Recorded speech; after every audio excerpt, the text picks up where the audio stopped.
Hi folks, it's going to be another senior moment in my country music memories. This is a sign. Most of you know that I make signs for country music stars, or I used to. I have a huge collection of autograph signs from them.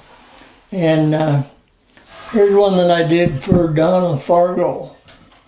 And for some reason I didn't date it, but it was in the 70s, and as a matter of fact, when her big hit record was Happiest Girl in the Whole USA, that had been released about a month before she came to an appearance in Modesto, California, as a matter of fact, in a little club in Modesto.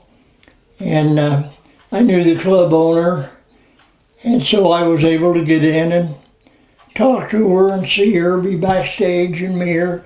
Very, very gracious lady, very nice, just beautiful smile, beautiful personality.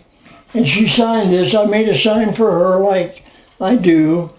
And these I didn't get a chance to paint the letters white. One of these days I'll paint the letters white like a lot of my others. But she wrote on it when I gave it to her. She said, "Dave, thanks for the beautiful sign. Love, Donna Fargo." Then she put a little heart on the corner of it. So that's kind of a fond memory. I remember the people that she had with her, and she had some people as part of her show, and I got to meet them.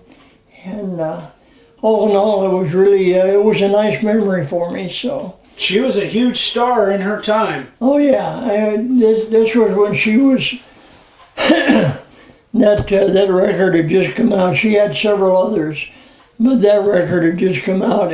Funny Face was a real big hit. Yeah, that was a big one. Yeah. And so anyway, that's my senior moment for this time. We'll see you on the next one.